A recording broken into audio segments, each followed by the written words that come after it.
Selamat pagi. Shalom semua, ada baik-baik. Ya, kami mengucap syukur pada Tuhan atas kemurahan Tuhan kita bisa menyembah sekali lagi ibadah bersama-sama sini. Saya berterima kasih kawan-kawan yang hadir pada pagi ini, luar biasa. Dan mengucap syukur bahwa kita sudah memuji Tuhan. Saya suka dengan lagu-lagu yang terakhir itu, bahwa kita memerlukan kuasa Roh Kudus di akhir zaman ini. Ada amin? Amin. Jadi saya sekali lagi ucap terima kasih atas kesempatan yang diberikan pada pagi untuk share sedikit dari firman Tuhan. Nama saya Cornelius Tritial. Ya, orang menyebut saya pendeta, tidak apa-apa. Pendeta juga tidak apa-apa. Jadi adalah satu kehormatan bagi saya untuk pagi ini bisa share tentang firman Tuhan. Saya akan mulai dengan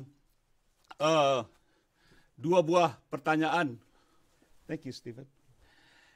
Sebelum saya mulai ibadah ini, firman saya, sebelum saya mulai firman Tuhan, saya akan bertanya, ada dua pertanyaan. Pertanyaan nomor satu, apakah Adam dan Hawa adalah orang-orang yang suci atau kudus pada saat mereka diciptakan oleh Tuhan? Saudara bisa jawab sendiri. Apakah mereka kudus dan suci ketika mereka diciptakan oleh Tuhan? Pertanyaan kedua, apa yang akan terjadi jikalau gereja-gereja Tuhan pada saat ini melawan perintah agung Tuhan Yesus walaupun mereka dikuduskan? Pertanyaan kedua, apakah yang akan terjadi jikalau gereja-gereja pada saat ini melawan perintah agung Tuhan Yesus Kristus walaupun mereka sudah dikuduskan? Amin. Mari kita berdoa. Bapa, terima kasih berkati jemaatmu yang hadir pada pagi ini. Berkati juga jemaat yang di rumah. Berkati firman-Mu, berkati hamba-Mu. Di dalam nama Tuhan Yesus Kristus, hamba berdoa. Kita semua katakan, amin. Kita langsung saja karena waktu. Poin yang pertama, kita lihat judulnya. Kita pada judul dulu. Stephen, sorry. Apakah tugas gereja yang terpenting berdoa, beribadah, atau melakukan perintah amanat agung Tuhan Yesus? Sekali lagi, apakah tugas gereja yang terpenting itu apakah berdoa, beribadah, atau melakukan perintah amanat agung Tuhan Yesus Kristus? Yang terpenting, yang mana tugas itu? Jadi kita akan lihat dari kitab Kejadian, poin pertama, Stephen, poin 1, apa sebabnya Adam dan Hawa jatuh ke dalam dosa? Tadi kita sudah lihat, saya tanyakan apakah mereka kudus dan suci waktu diciptakan. Sekarang poin pertama, apakah yang menyebabkan mereka jatuh ke dalam dosa? Ini kudus dan jatuh ke dalam dosa. Kita baca dari Kejadian pasal 2, Genesis Kejadian 2 dikatakan, lalu Tuhan Allah memberi perintah, katakan memberi perintah. Tuhan Allah memberi apa? Perintah kepada manusia, semua pohon dalam taman ini boleh kau makan buahnya dengan bebas. 17 ayat 17. Tetapi pohon pengetahuan tentang yang baik dan yang jahat itu janganlah kau makan buahnya, sebab pada hari engkau memakannya pastilah engkau akan mati.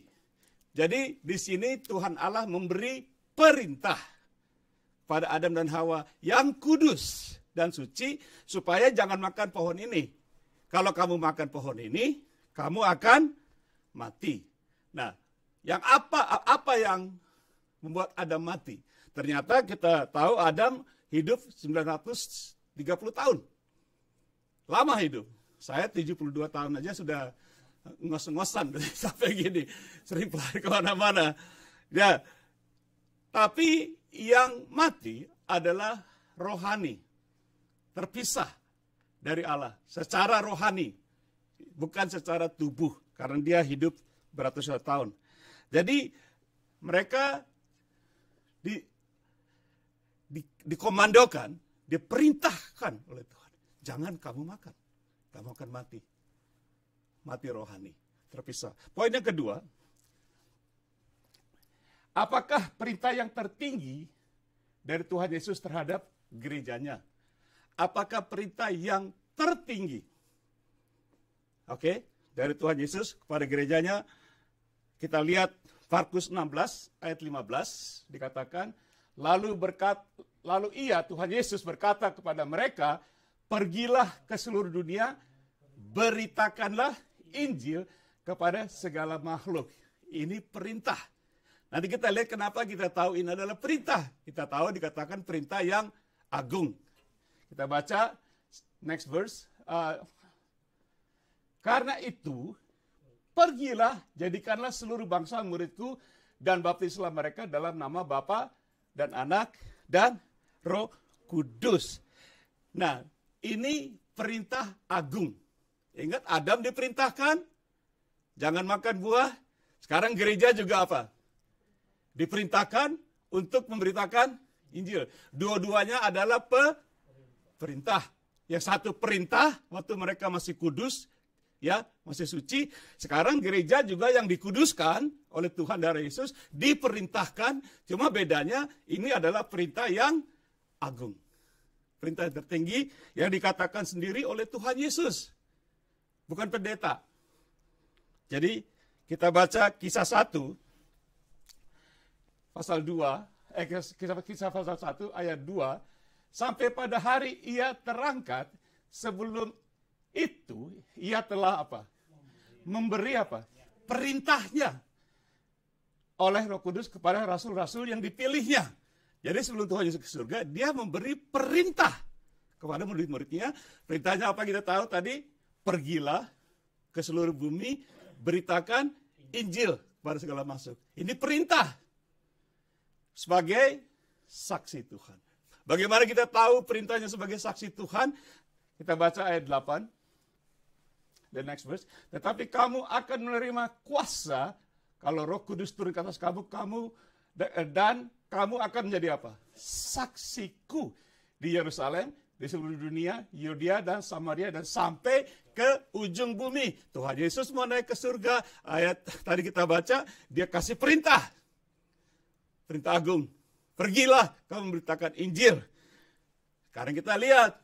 Sebelum mereka pergi, diberi kuasa oleh Roh Kudus. Tadi kita menyanyikan lagunya. Amin. Senang lagunya ya. Ini lagu saya diberikan dengan Ibu Lydia, karunia talenta lah bermain musik dari kecil. Jadi kami masih pakai itu rekaman sendiri di rumah. Jadi tidak ada orang lain, kami berdua aja di rumah rekaman. Lumayan tidak lagu-lagunya? Lumayan ya, bagus. Beri pujian dong buat Tuhan Yesus. Masih dipakai nih. Suaranya masih sisa di umur segini. Tidak apa-apa. Nah, jadi kita semua gereja diberi perintah, katakan perintah, untuk memberitakan Injil. Coba Yakobus 2, kita baca James 1 ayat 18-20. Tetapi mungkin ada orang berkata padamu, ada iman dan padaku ada perbuatan. Aku akan menjawab dia, tunjukkanlah kepadaku imanmu itu tanpa perbuatan. Dan aku akan menunjukkan kepadamu imanku dari perbuatanku. Jadi dia katakan, oke, ada orang, saya punya iman karena perbuatan. Oke, sekarang si Yakobus bilang, oke, aku tidak akan tunjukkan kamu imanku, tapi aku tunjukkan perbuatan-perbuatanku oleh apa? Karena imanku. Jadi iman itu akan melakukan perbuatan. Ayat berikutnya, the next verse, pasal ayat 20-nya katakan, hai manusia yang bebal, maukah engkau mengakui sekarang bahwa iman tanpa perbuatan adalah iman yang kosong. Ada yang mengatakan iman yang mati. Nah, kalau iman mati berarti rohani yang mati. Ngerti ya? Kita ingat tadi Adam, apanya yang mati? Bukan tubuhnya, rohaninya yang mati. Dia terpisah dari Tuhan. Nah, kalau kita orang beriman, iman kita tidak ada perbuatan, jadi kosong dan mati. Berarti bukan orangnya yang mati. Rohaninya, betul? Ngerti sampai sini? Rohaninya. Makanya di Amerika sekarang kita lihat orang mengatakan, we have to be awakened. Dibangunkan lagi, tertidur. Kita we need KKR, kebangunan. Apa? Rohaninya yang harus dihidupkan kembali. Amin. Poin nomor 3. Poin nomor 3. apa yang terjadi dengan murid-murid Tuhan Yesus di abad pertama. Di abad pertama, apa yang terjadi? Jadi saya tulis di sini, murid-murid yang pertama, mereka merasa nyaman tinggal di Yerusalem. Tadi kan Tuhan Yesus katakan, kamu akan menjadi saksiku di mana dulu? Yerusalem, Judea, Samaria, sampai ke ujung bumi. Ternyata setelah kepenuhan Roh Kudus, Kisah pasal 2, mereka nyaman, comfort zone. Kita nggak mau kemana-mana, kita Yerusalem aja. Karena udah enak di sini gitu ya. Yerusalem itu anggaplah sebagai apa, saudaraku? Gereja. Tempat kita sudah di sini, tembok kita. Padahal sudah diperintah untuk kemana? Beritakan Injil sampai kemana? Ke seluruh bumi. Dan apa yang terjadi? Tuhan, karena mereka tidak mau pergi, Tuhan mendatangkan persekusi. Bahasa Inggris persecution. Tuhan mengadakan satu, suara saya agak kering. Tuhan mengadakan satu persecution terhadap Yerusalem. Jadi karena murid-murid tidak keluar, walaupun ini sudah menjadi nubuatan, Tuhan sengaja mengadakan satu gebrakan di mana? Yerusalem. Tadi kita sudah bilang di Yerusalem mereka sudah nyaman sebagai lingkungan gereja mereka lah, orang-orang mereka gitu. Dan Tuhan adakan satu persekusi, tidak memakai orang Kristen lain, dia pakai bangsa-bangsa yang tidak mengenal Allah. Bangsa siapa? Romawi. Pada saat itu mereka dijajah, Tuhan sengaja izinkan bangsa Romawi untuk menghantam Yerusalem. Luar biasa tidak? Orang-orang yang tidak mengenal Allah. Bukan hanya ada persekusi, sampai tahun AD, sesudah Masehi 70, tentara Roma dipimpin oleh Raja Titus, mereka hancurkan Yerusalem. Sampai Ka'bah Allah, tempat mereka ibadah pun, hancur. Siapa yang Tuhan pakai? Siapa dipakai oleh Tuhan? Orang-orang Romawi yang tidak mengenal Allah. Loh, kok iso orang Surabaya? Kok iso Tuhan biarkan Ka'bah Allah ludes? Makanya tahun ini kita tidak lihat sekarang kalau kita ke Yerusalem ya, kalian pernah ke Yerusalem, cuma ada tembok aja ya tidak. Coba kita lihat ayatnya. Contoh. Matius 23. Yerusalem. Tuhan Yesus menangis. Engkau yang membunuh nabi-nabi dan melempari dengan batu orang-orang yang diutus kepadamu. Berkali-kali aku rindu mengumpulkan anak-anakmu sama seperti induk ayam mengumpulkan anaknya di bawah sayapnya, tetapi kamu tidak mau di bawah kepas sayapmu. Next verse, 38. Lihatlah, baca yang keras. Lihatlah, rumahmu ini akan ditinggalkan dan menjadi sunyi. Tuhan Yesus sudah kasih peringatan pada orang-orang ini. Rumahmu ini, Yerusalem dan Ka'bah. Next verse. Pasal 24 ayat 1. Sesudah itu, Yesus keluar dari bait Allah. Lalu pergi, maka datanglah murid-muridnya dan menunjukkan kepada bangunan bait Allah ini. Jadi murid, wah luar biasa ya, dahsyat ya. Tapi next verse, ayat 2. Lalu Tuhan Yesus, ia berkata kepada mereka, kamu melihat semuanya ini, aku berkata kepadamu, sesungguhnya tidak ada satu batu pun di sini akan dibiarkan terletak atas batu yang lain, semuanya akan diruntuhkan. Ini Tuhan Yesus berbicara tentang apa? Gereja, gedung Ka'bah Allah. Terjadi tidak? Terjadi. Tahun 70 dan Tuhan pakai bangsa-bangsa yang tidak mengenal. Tentara Romawi, orang-orang tidak punya agama lah, boleh saya katakan. Jadi saudaraku, karena apa diizinkan Tuhan terjadi? Karena Tuhan Yesus sudah kasih perintah, khususnya kepada murid-muridnya, jemaat yang ada yang terjadi itu, di ruang atas ada Kirsten, mereka sudah siap, sudah ada Roh Kudus, pergi. Mereka tidak mau pergi. Rasanya nyaman. Sehingga setelah ada gebrakan, persecution dari bangsa Romawi, apa yang terjadi, saudaraku? Tebak, apa yang terjadi? Murid-murid terpencar ke seluruh dunia. Setelah itu, baru murid-murid, oh man, we have to go out. Kita pergi. Ya, dan bukan hanya mereka pergi, saudara, nanti saudara kelak saya akan ceritakan perjalanan murid-muridnya. Sampai yang berani mati buat Tuhan, amin. Petrus disalib lah, kepalanya dibawa. Si Yohanes dibuang di Patmos, sampai sekarang menulis buku segala macam lah gitu. Jadi saudaraku, poin yang keempat, next, kita cepat aja ya.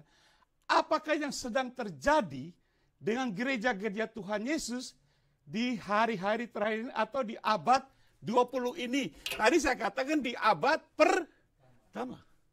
Sekarang kita abad yang ke-20. Apa yang terjadi dengan gereja-gereja saat ini? Apa yang sedang terjadi? Khususnya di tahun 2020 ini. Pada abad-abad sebelumnya, kita sudah lama di Amerika. Ya, saya sudah 45 tahun lebih ya. Kalian sudah lama ya. Kita sudah lihat kan. Saya lihat, waktu kami pertama datang ke sini, setiap tahun, boleh dikatakan hampir setiap tahun, gereja-gereja, khususnya di Amerika, mereka mengutus misionaris, para penginjil ke seluruh dunia. Bahkan Indonesia, Irian Jaya, Kalimantan, mereka mengutus ratusan, ribuan misioneri ke seluruh penjuru dunia. Khususnya gereja-gereja di Amerika. Tetapi, apa yang terjadi pada abad sekarang, khususnya di tahun 2020? Saudara lihat, ada diutus tidak? Pergi tidak? Ingat, sebelum Tuhan Yesus naik, dia berikan apa? Perintah. Kalau diberi perintah, harus dilakukan. Seperti dia katakan kepada Adam dan Hawa. Perintah, jangan dilawan. Perintah jangan dilawan. Perintah Tuhan. Ada sanksinya. Kita lihat Adam dan Hawa. Nah, saya katakan tadi, gereja ini adalah, bukan gedung kita ini, sudah dikuduskan oleh darah Yesus. Nah, dengar ya. Karena kita tidak keluar lagi melakukan perintah ini, ada sanksinya. Kalau tidak ada sanksinya, gereja tertidur, tidak dengan sengaja, sadar mereka tidak mau lakukan ini. Gereja-gereja. Tidak mau.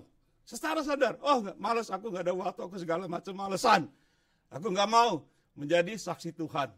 Nggak usah jauh-jauh deh, di sini aja deh gitu ya. Aku nggak mau. Ada sanksinya tidak?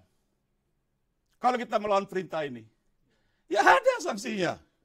Kalau Tuhan Yesus tidak memberi sanksi ini, penghukuman kepada gereja yang tidak melakukan perintahnya, Tuhan Yesus harus minta maaf kepada Adam dan Hawa. Halo? Betul? Betul? Dia harus minta maaf dong. Adam dan Hawa melanggar perintah, lantas jatuh dalam dosa. See? Padahal mereka kudus. Mereka itu jatuh dalam dosa bukan waktu mendengar perintahnya. Mereka jatuh dalam dosa setelah melanggar perintahnya. Gereja-gereja sekarang, kalau tidak bangkit kembali lagi, akan terjadi yang luar biasa. Coba contoh Ibrani 13 ayat 8. Yesus Kristus tetap sama, baik kemarin maupun hari ini, dan sampai selama-lamanya. Tuhan tidak pernah berubah. Tuhan Yesus ada. Ingat, di zaman abad pertama, Tuhan Yesus ada dari situ. Dia sudah kasih peringatan. Rumahmu akan sunyi. Gerejamu akan runtuh. Yang nyerang orang-orang yang tidak mengenal Allah. See? Tuhan Yesus enggak berubah. Perintah yang abad pertama, perintah abad 20 juga tidak berubah. Orang melanggar ya melanggar. Coba kita baca Ibrani 12 ayat 5 sampai 10.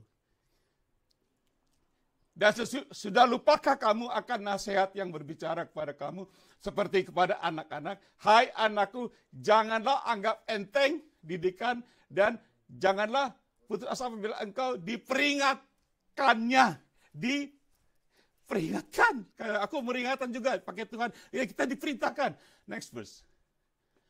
Karena Tuhan apa? Baca yang keras. Karena Tuhan apa? Menghajar orang yang dikasihi dan menyesah. Apa menyesah? Orang yang diakui sebagai menyesah apa? Ya dipukulin, diajar. Bukan diajar, dihajar. Anak-anak yang dikasihinya. Apalagi yang bandel, betul tidak? Apalagi yang gak mau dengerin papa mama. Ada ganjarannya tidak? Ada sanksinya. Saya kemarin kumpul sama anak-anak, saya bilang anak-anak saya, karena opa disuruh kemari, papa dengerin. Waktu nggak mau disuruh ke Amerika, nggak punya uang, opa suruh papa kemari. Kalau papa nggak dengerin opa, kita nggak duduk di sini. Amin. Anak-anak semua ada, cucu semua kumpul. Kemarin Thanksgiving di rumahnya. Kita kumpul. Saya ingetin. Papa suruh saya ke sini karena saya taat pada papa. Nah sekarang Tuhan suruh kita. Bukan suruh tapi diperintah. Nah sekarang kita baca dia apa? Menghajar. Menyesah orang yang diakui sebagai anak. Saudara merasa anak Allah tidak? Merasa anak Allah? Gereja itu anak-anak Allah tidak? Iya toh. But next verse. Ayat 7. Jika kamu harus menanggung ganjaran, akan memperlakukan Allah memperlakukan kamu seperti anak. Di manakah terdapat anak yang tidak dihajar oleh ayahnya? Ini Ibrani ya. Next verse, Steven. Go fast. Tetapi jikalau kamu bebas dari ganjaran yang harus diderita setiap orang, maka kamu bukanlah anak, tetapi anak-anak gampang. 9. Selanjutnya dari ayah kita yang sebenarnya kita beroleh ganjaran dan mereka kita hormati. Kalau demikian, bukankah kita harus lebih apa? Saudaraku baca keras, lebih apa? Taat kepada Bapa segala roh. Kita harus lebih taat. Bapa dunia aja kita harus hormati. Kalau firman Tuhan katakan, kamu harus lebih taat kalau kamu akan firman Tuhan loh. Bukan aku ngarang-ngarang, aku nggak ngap-ngap buka mulut, firman Tuhan. Kalau kamu nggak taat, ada ganjarannya, ada sanksinya. Karena kamu adalah anak. Ada amin? Ngerti sampai sini? Supaya apa? Kita menikmati hidup. Poin nomor 5. Habis ini saya selesai. Satu poin lagi, poin nomor kita selesai. Amin. Tapi dengerin ya firman Tuhan ya. Siapakah yang menciptakan COVID-19? Manusia atau Tuhan? Jawab. Siapa yang menciptakan COVID-19? Manusia atau Tuhan? Jadi pertanyaannya, sebagai jawaban, apakah Tuhan ciptaannya itu buruk atau jahat? Apakah Tuhan menciptakan sesuatu itu tidak bagus? Kalau kita mengatakan Tuhan yang menciptakan COVID-19. Banyak orang bilang, oh ini Tuhan nih bikin COVID-19. Saya dengar. Tapi tanya apa Tuhan atau manusia yang menciptakan COVID-19? Kalaupun Tuhan tahu ada COVID-19, tetapi Tuhan tidak hentikan, Tuhan pakai COVID-19 untuk apa? Bukan untuk menindas gereja-gerejanya, tetapi untuk memberi ganjaran karena disobedience. Tuhan pakai COVID-19 untuk peringatan kepada gereja-gerejanya karena mereka tidak taat kepada perintah. Dipakai oleh Tuhan. COVID-19. Karena mereka melawan perintah amanah agung. Tuhan memakai orang-orang yang non-Kristen. Karena kita tahu COVID-19 datang dari mana, halo. Tuhan sengaja pakai barang-barang non-Kristen untuk, what's my words? Untuk menutup rumah-rumah ibadah orang Kristen. Amin. Lihat. Tuhan pakai. Kita masuk. Kita lihat mereka ibadah di mana. Di luar. Untungnya gedung ini nggak hancur, saudaraku.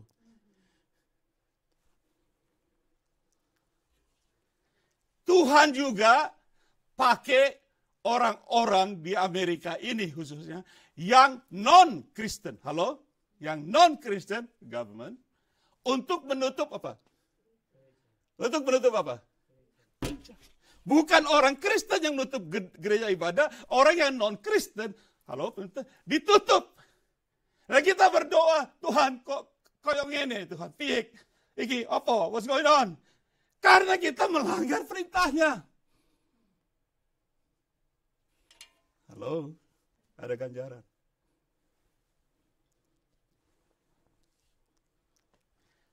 Perhatikan sekarang kita ini di rumah kita berdoa. Orang-orang Kristen. Mereka fight dalam doa. Fightnya untuk apa? Fightnya untuk apa? Mereka mengesu pemerintah. Halo?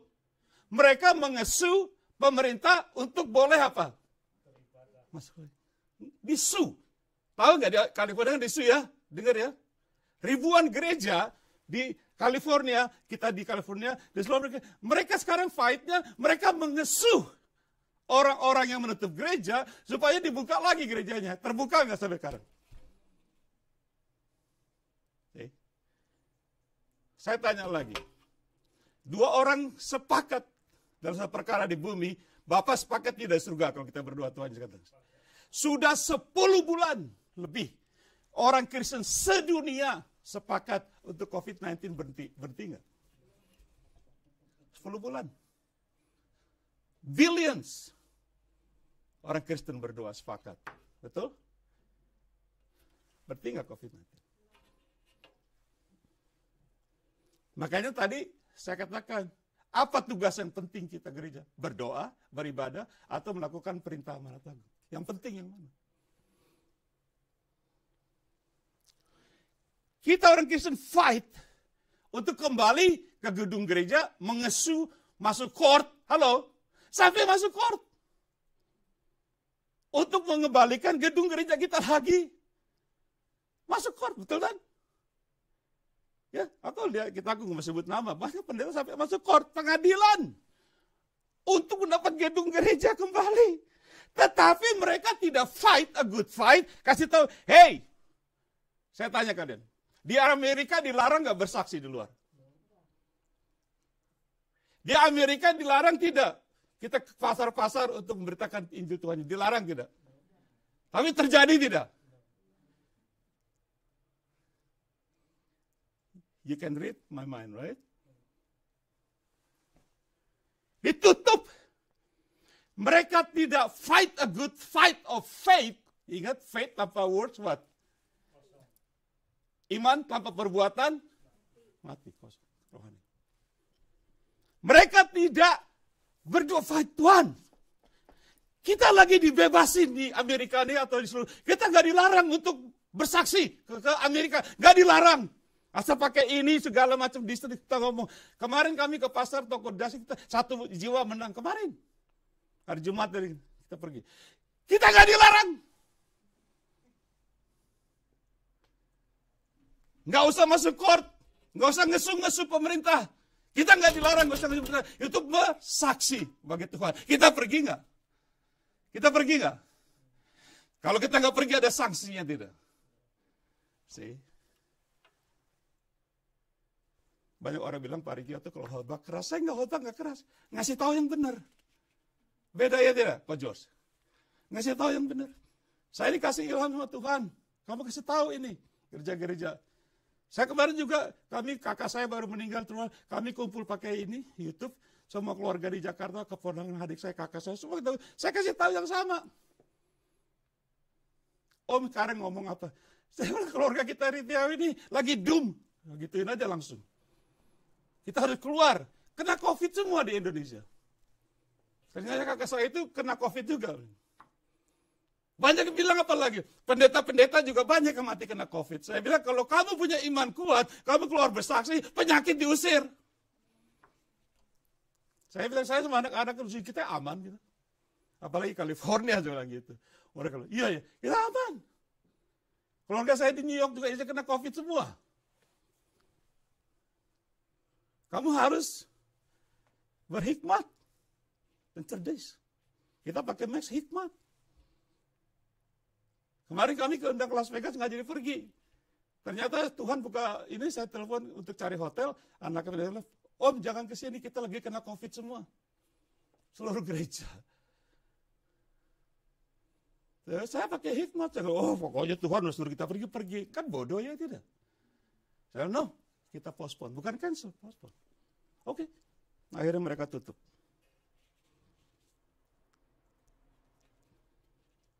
Siapa yang menciptakan COVID? Siapa yang menciptakan COVID? Manusia. Saya kasih ayat coba contoh. Kejadian 1.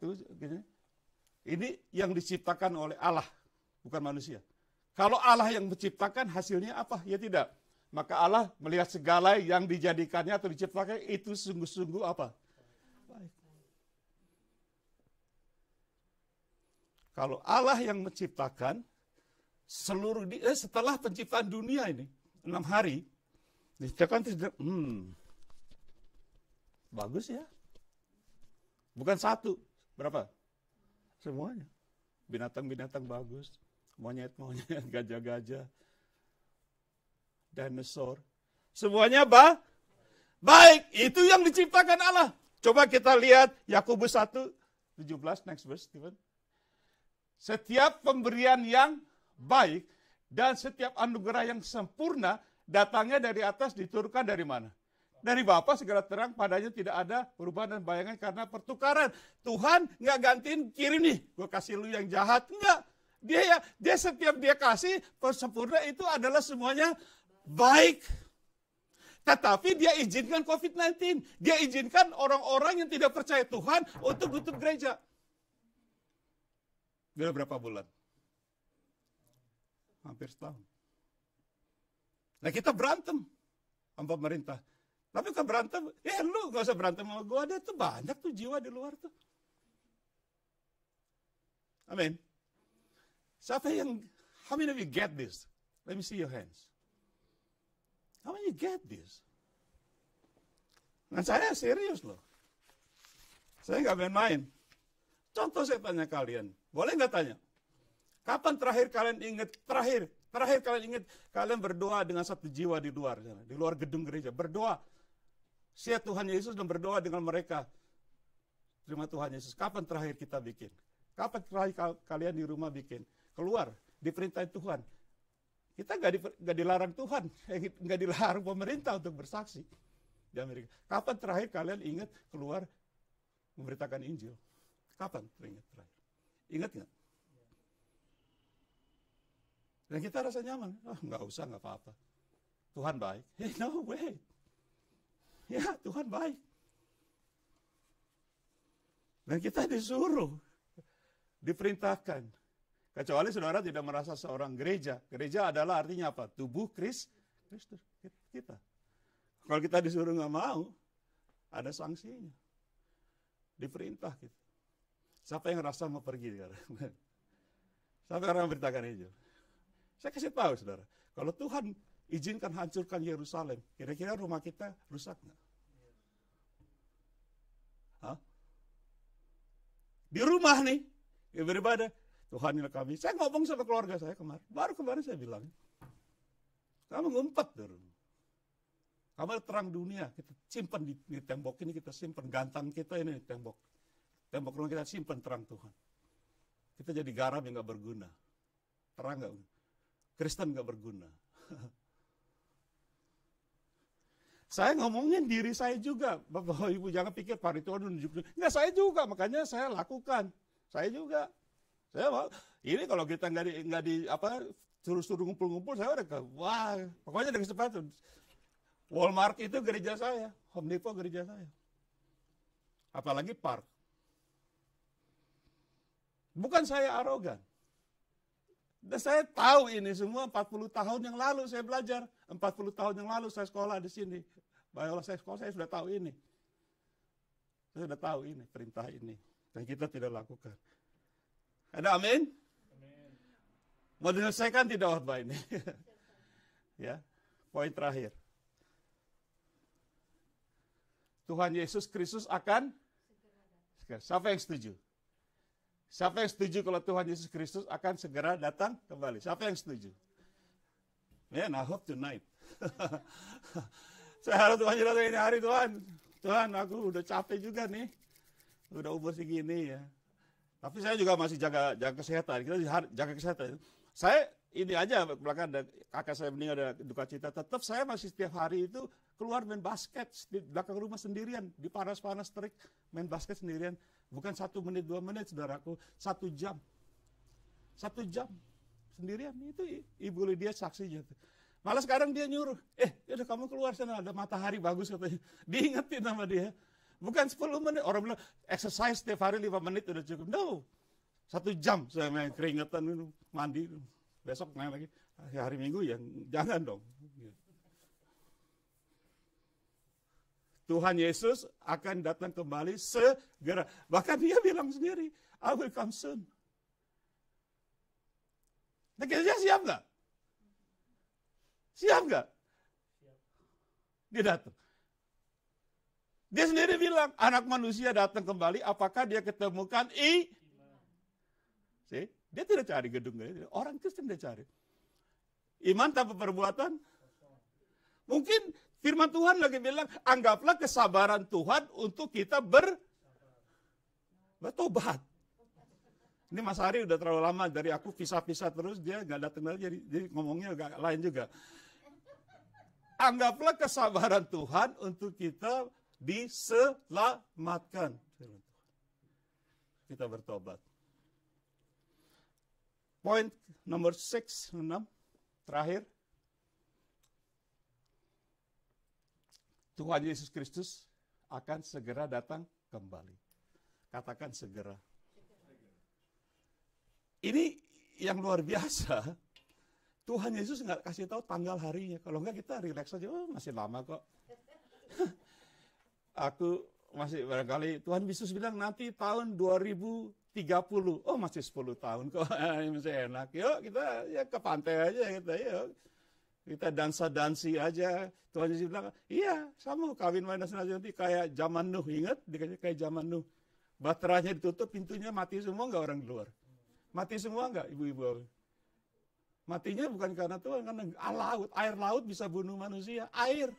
Kita minum air, oh enak ya. Air laut rupanya bisa bunuh manusia. Satu dunia. Yang selamat cuma 8 orang. Halo? Keluarga saya aja udah 11 orang sekarang di sini sama anak cucu. Berarti 3 ketinggalan. Enggak, just kidding, oke. Tuhan Yesus akan segera datang. Pertanyaan, sebelum dia datang kita ngapain?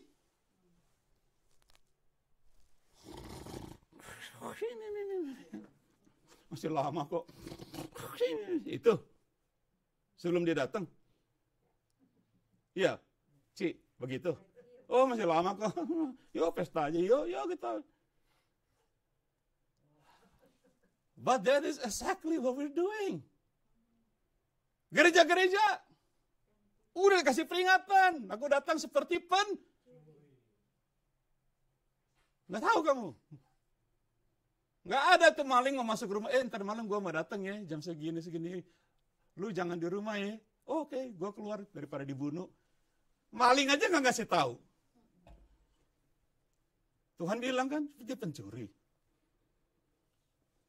Tuhan Yesus akan datang segera. Kita baca Matius 3 ayat 1-3.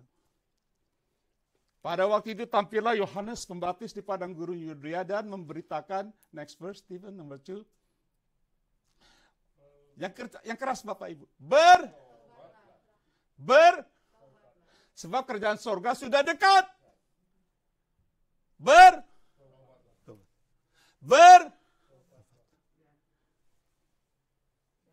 Ayat ketiga. Sesungguhnya dialah yang dimasukkan dalam Yesaya ketika ia berkata, ada suara yang berseru-seru padang gurun, persiapkanlah jalan Tuhan, luruskanlah jalan baginya.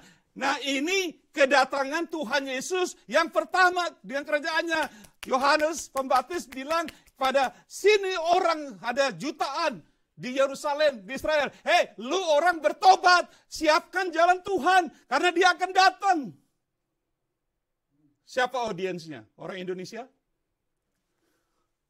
Waktu Yohanes Pembaptis ngomong, bertobatlah, itu kepada orang Indonesia? Kepada orang Amerika? Kepada biji mata Tuhan. Kepada orang-orang Israel, Andre. Biji mata Tuhan. Tapi Yohanes Pembaptis bilang apa? Lu orang mesti bertobat untuk apa? Menyambut apa? Sudah, bertobat. Siapkan jalan Tuhan. Luruskan jalan. Bertobat. Kita bertobat nggak? Gereja bertobat nggak? Ingat, Adam dan Hawa kudus, melanggar perintah Tuhan, jatuh dalam dosa. Gereja dikuduskan kalau lawan perintah nggak lawan, dia akan jatuh dalam. Oleh sebab itu gereja harus bertobat. Makanya itu kata kebangunan rohani. Oh, ini the great awakening. Loh, selama ini lu tidur, mesti dibangunin. Halo. Saya nggak ngarang ini firman Tuhan, amin. Siapa yang percaya kalau saya ngarang ini? Saya nggak ngarang. Saya nggak suka ngap-ngap. Terakhirnya ada pendeta bilang, kayak saya udah ajarin. Katanya orang lahir baru, orang udah selamatkan bisa masuk neraka. Kan aneh. Kemarin saya dengar. Saya udah, hati saya orangnya ini kalau firman Tuhan dimencong-mencongin, saya langsung, HP saya itu penuh. Mau orang bule, mau sampai Pelosi, semua saya jawab semua. Lu emang orang-orang udah pada murtad, gak bisa bertobat lagi. Males doain lu orang. Didoain juga percuma, firman Tuhan bilang udah gak bisa bertobat. Mereka menyalibkan Tuhan Yesus sekali lagi di muka umum. Ngapain doain orang-orang ini? Halo? Tiap hari ini di Facebook. Orang bule, wow, I like you, comment. Oke. Tiap hari Ibu Lida saksi nih. Dari pagi sampai sore. Menginjil terus Bapak Ibu. Bukan saya searogan. Kita bisa pakai media, bisa pakai apapun. Kita lucunya anak-anak sebelum kita ada COVID di gereja bukan dengan firman main text message dalam gereja. Halo? Enggak di sini, no, di sono, no, banyak. Di Ambon. Oke. Bertobatlah kamu, siapkan jalan Tuhan menyambut kedatangannya. Coba kita baca Matius 24 ayat 14. Yang keras ya. 1, 2, 3. Dan Injil kerajaan ini akan diberitakan di seluruh dunia menjadi kesaksian bagi semua bangsa. Sesudah itu apa? Barulah tiba apa? Kesudahan. Injil kerajaan ini Allah harus diberitakan ke seluruh dunia untuk menjadi saksi bagi segala bangsa. Sesudah itu tiba kesudahan. Ini keadaannya waktu ini murid-murid tanya, apa tanda kedatanganmu lagi? Ingat? Matius 24, Tuhan, apa tanda-tanda kedatanganmu? Nah, yang terakhir dikasih tahu ini, bertahanlah kamu karena Injil kerajaan ini harus diberitakan ke seluruh dunia menjadi saksi bagi seluruh bangsa, baru aku datang. Nangkep nggak? Nangkep nggak? Sama nggak sama Yohanes? Sama nggak sama Yohanes? Waktu datangan yang pertama. Tuhan Yesus datang pertama, kita harus bertobat untuk menyambut dia. Kedatangan kedua, ini orang Israel loh suruh bertobat. Boleh dikatakan jemaat Tuhan sendiri, benar? Betul? Biji mata Tuhan. Disuruh bertobat untuk menyambut Tuhan. Berarti kacau balau juga mereka. Sekarang kita orang Kristen. Apa yang kita harus lakukan untuk menyambut kedatangan Tuhan lagi? Apa yang kita harus lakukan? Baca ayat. Beritakanlah Injil ke seluruh dunia. Bukan seluruh dunia jadi Kristen, bukan. Supaya seluruh dunia tahu, dia dengar. Mau dia terima, silakan. Mau kagak, gak apa-apa. Pokoknya tugas kita ke apa? Kita beritakan ke seluruh dunia, kemana aja di mana kita kasih tahu. Baru Tuhan bisa, kalau itu sudah semua dunia tahu udah beres, baru saya datang. Kamu siapin jalannya. Nah saya tanya, siapa yang akan memberitakan Injil ini? Orang Hindu? Orang Islam? Orang Buddha? Siapa yang harus memberitakannya? Tebak siapa? Siapa harus memberitakan? Siapa? Bukankah gereja? Cuma Tuhan yang sudah diperintahkan. Ayat terakhir boleh nggak? Waktu saya udah pas tuh. Ayat terakhir. Roma 10. Kalian semua hafal barangkali. Gereja-gereja hafal ayat ini. Saya tahu. Saya juga hafal sebenarnya. Ayat ini kita sudah hafal. Jangan dibilang, oh saya nggak pernah dengar ayat ini. Oh saya nggak pernah dengar Pak. Baru kali ini saya dengar. Baru kali ini Pak saya dengar ayat-ayat ini. Gombal. Kita udah tahu. Kita udah tahu. Coba kita baca. Sebab barang siapa yang berseru kepada nama Tuhan akan siapa yang berseru? Bukan, iseng-isengnya. Berseru. Berseru artinya, Tuhan, aku mau diselamatkan. Aku mau bertobat. Itu berseru. Itu berseru. 14. Tetapi, bagaimana mereka dapat berseru kepada jika mereka tidak percaya kepada Dia, kepada Tuhan? Bagaimana orang berseru aja mereka nggak kenal, nggak tahu. Bagaimana mereka dapat percaya kepada Dia, kepada Tuhan, jika mereka tidak mendengar, betul? Tentang Dia. Bagaimana mereka mendengar tentang Dia? Baca yang keras. Jika tidak ada yang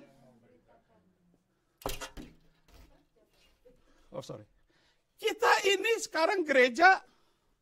Sorry, Steven. Thank you, Steven. Saya lagi semangat nih Bapak Ibu. Ini Roh Kudus nih benar-benar bilang Pak Ritio hantar. Tepuk tangan dong buat Tuhan nih. Saking semangatnya ini. Untung mikrofonnya nggak mental ke Andre. Marah. Pak itu mahal dong. Gue bayar, gue ganti. Gue lagi semangat nih. Amin. Bapak Ibu saya lagi semangat. Jangan bilang Pak Ritio khotbahnya keras. Enggak, ini kasih tahu yang benar. Ngasih tahu yang benar nih. Kita bilang orang Kristen, Pak Ritio nggak usah, kita doain aja orang-orang ini. Halo? Kita doain aja supaya mereka bertobat. Kita doain aja supaya mereka terima Tuhan. Kita doain supaya bertobat nggak orang-orang itu? Ora etla, bora iman tanpa perbuatan. Mereka harus mendengar karena ada yang memberitakan. Bukan mendoakan. Doa nggak cukup. Doa motivates our action. Oh Tuhan, aku minta ayam goreng dong, turunin ayam goreng. Ini hari apa ya? Pizza Tuhan, kita berdoa, kita tungguin setahun turun nggak ayam goreng? Turun nggak pizza? Udah berdoa 2 tahun kali nggak cukup doa. Udah berapa puluh tahun kita mendoakan satu jiwa, dia nggak bertobat. Halo, mungkin kakak kita, halo, mungkin adik kita, mungkin mama papa, mungkin abang, paman, dan sebagainya. Kita doakan, udah berapa puluh tahun, kok gak berubah-berubah? Lu ngomong sama dia.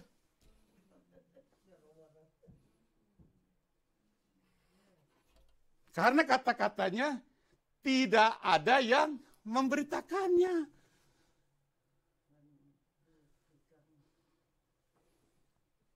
Ayat 15a. 15a. Dan bagaimana mereka dapat memberitakannya jika mereka tidak. Ini gereja udah diutus 2020 tahun yang lalu. Bukan diutus, diperintahin. Pergi. Nih gue kasih Roh Kudus. Kalau kita nggak pergi, Roh Kudus nggak bekerja. Emang Tuhan bodoh? Saya udah penuh Pak. Kita ada ibadah urapan. Pak ini hari urapan mau diapain? Jadi kurap. Perintahnya bukan nongkrong berdoa, perintahnya harus pergi memberitakan. Dan kita harus anak-anak Tuhan, kita jangan melanggar perintah Tuhan. Ada sanksinya, ntar lu dihajar sama Tuhan. Ini gue orang Jakarta ini, sorry aja. Kalau Jawa, keluarnya Jawa barangkali. Saya bilang sama anak-anak saya kemarin, Papa ini mengucap syukur sama Mama karena Papa gak ada masalah dengan kalian. Kita gak ada masalah, kalian bikin tugas Papa ini gampang banget gitu, sebagai ayah. Gak usah berantem sama anak-anak, halo. Wah lu, kasih gua duit dong, udah kaya, udah gini. Gak ada itu di rumah kita, gak ada. Hari sama Melina saksi tuh. Kita duduk, saya bilang, kamu bikin tugas Papa gampang banget nih sama Mama. Kamu gak bikin kita susah, kita gak bikin kamu susah. Kita damai sejahtera. Bukan sarogan, ini true story. Tapi bilang mana anak saya, Papa udah keliling dunia nih, kemana Papa pergi orang rusaknya keluarga. Sama anak aja gak nyambung ngomong. Bagaimana berdoa? Karena gak dibawa keluarganya untuk memberitakan. Ada sanksinya. Berdoa aja gak cukup. Saya bawa anak-anak saya keliling dunia. Dan mereka masih umur 7-8 tahun, bisa apa sih anak umur SD? Saya bawa sampai ujung Ambon. Sampai Surabaya, Malang, Prigen. Kita pernah masuk Prigen. Amin. Kita akan tutup nih. Saudara mau diutus? Andre mau diutus? Mau diutus? Saya bilang sama keluarga saya kemarin, wow kita asal ngikut Tuhan Yesus aja udah beres. Gombal. Bodoh. Kenapa? Kan ikut Tuhan Yesus udah beres. Bodoh. Orang yang ngikut Tuhan Yesus, belum tentu dia akhir hidupnya berbahagia. Masa? Lihat aja Yudas. Petrus, udah 3 tahun ngikutin Tuhan Yesus, akhirnya apa? Akhirnya apa? Dia sangkal. Sampai akhirnya tantang Tuhan, lu ngasihin gua nggak apa? Dia bertobat. Karena oke, sekarang saya pergi. Mati, silakan guru. Kepala saya di bawah sedang salib. 3 tahun ngikut Tuhan. Saya bilang, orang yang mau menderita untuk Tuhan Yesus itu yang benar. Pikul salib, menderita itu adalah orang yang paling berbahagia. Tuhan bilang, berbahagialah kamu jika kamu dianiaya karena namaku. Amin. Saudaraku, saya akan tutup. Apa aplikasinya? Aplikasinya apa? Saya 1 menit lagi ya, boleh.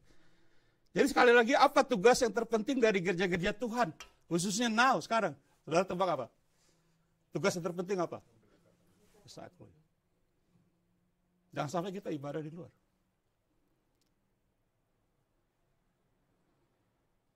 Loh?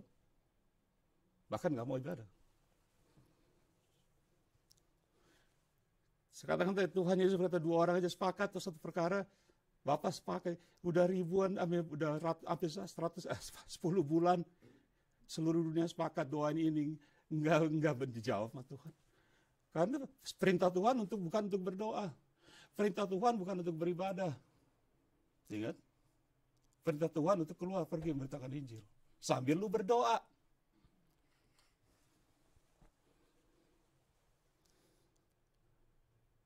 Saya yakin dan percaya. Bukan saya nggak suka itu jadi orang, saya punya nubuatan. Saya nggak suka gitu. Cuma saya kasih tahu.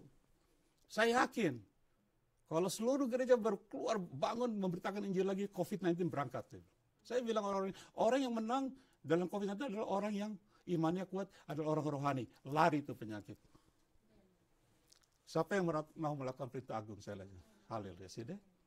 Keluarga kita jadi enak. Andre mau melakukan perintah agung? Bapak-bapak, ibu-ibu di rumah. Saya rasa saya nggak usah ngomong banyak lagi, udah jelas. Doanya gimana? Doanya gimana? Tepuk tangan untuk Kohen. Udah berapa tahun kita tahu itu? Oke, mari kita berdoa. Seperti Kohen katakan Tuhan. Kami akan sepakat mengatakan, bapak-bapak, ibu-ibu di rumah, saudara, hari ini, 1, 2, 3. Inilah aku Tuhan, utuslah aku untuk melakukan perintahmu yang agung. Cuma katakan. Untuk melakukan perintahmu. Bapak surga, terima kasih Tuhan, firman-Mu sudah jelas, sudah selesai. Tapi hamba berdoa ya Tuhan, supaya Roh Kudus-Mu yang ada dalam hati kita masing-masing, mengiang-iangkan firman Tuhan ini Tuhan. bahwa apa yang terjadi di dalam gereja-gereja dunia ini, di mana saja, seluruh dunia terhadap gereja khususnya, bukan kesalahan Tuhan, bukan. Tapi Tuhan sedang mendidik gerejamu sendiri, karena mereka melanggar perintahmu. Tuhan, kami berdoa untuk pertobatan gereja-gereja, khususnya kami, gereja kami, Maranatha. Kami mau bertobat, Tuhan. Bukan bertobat untuk masuk surga, bukan. Bertobat untuk kami keluar, melakukan perintah-Mu. Tolong kami, Tuhan, penuhi kami dengan Roh-Mu yang kudus. Di dalam nama Tuhan Yesus, semua yang percaya katakan, amin. God bless.